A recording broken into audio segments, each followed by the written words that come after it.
Bonjour à toutes et à tous de partout en francophonie mondiale. Bienvenue sur ma chaîne YouTube, les ateliers autonomes de Véro. Aujourd'hui, je vais vous partager tous les différents outils de lecture que j'utilisais dans ma classe pour aider mes élèves à développer leur amour de la lecture et leurs compétences en lecture. Si vous êtes un enseignant, un parent ou simplement intéressé par l'éducation, cette vidéo est faite pour vous. N'oubliez pas de vous abonner à ma chaîne et d'activer les notifications pour ne rien manquer des prochaines vidéos. Commençons par les outils traditionnels que sont les livres, pierre angulaire de l'apprentissage de la lecture.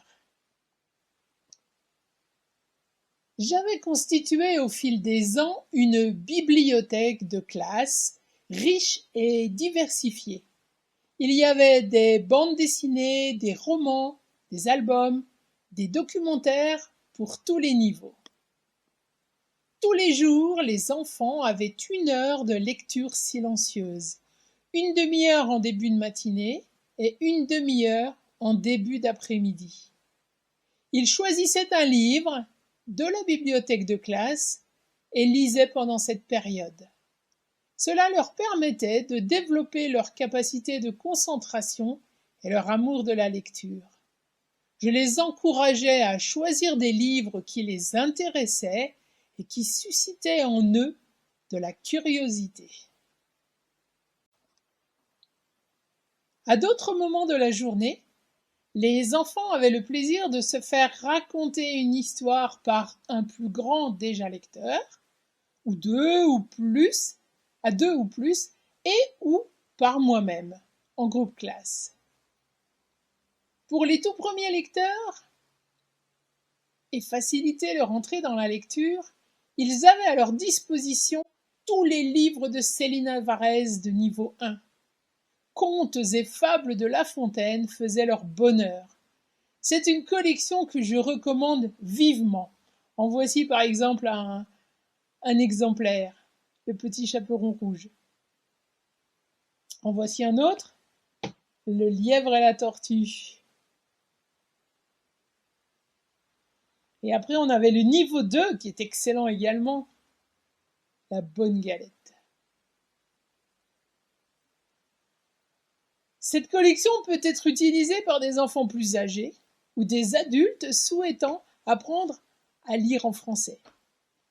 Car le sujet de ces livres est universel, sans correspondre à une tranche d'âge ciblée. Et l'humour que contiennent ces livres est franchement vraiment bon. Les illustrations sont magnifiques, des livres intelligents, tout simplement. Pour des livres écrits en écriture cursive, il y a Les Histoires de Balthazar de Marie-Hélène Place, ainsi que mes premières lectures Montessori dans la collection Larousse. Ensuite, les enfants aimaient beaucoup les histoires de Samy et Julie. Ils avaient toute la collection à leur disposition.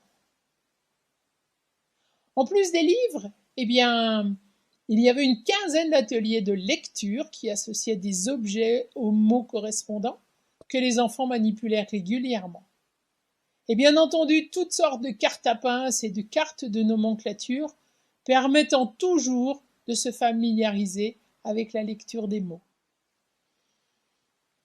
Les enfants avançaient aussi régulièrement dans des fichiers de lecture PEMF de la grande section jusqu'au maximum de là où ils pouvaient aller.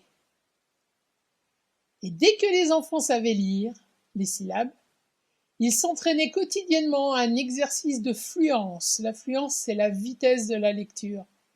Il s'agit de lire correctement le plus de syllabes possible, puis de mots, puis de phrases, en 1 minute. Cet entraînement ludique se faisait soit tout seul, soit avec un autre élève qui tenait le chronomètre, soit avec moi.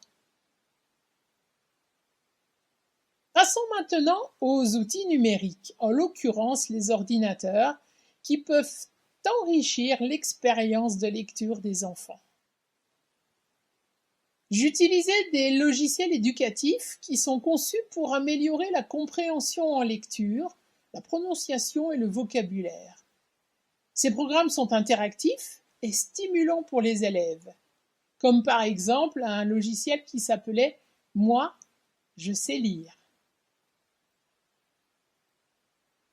Je faisais également usage de plateformes en ligne qui permettent aux élèves de suivre leur progression en lecture, comme Lalilo, et de participer à des quiz sur les livres lus comme le rallylecture.fr.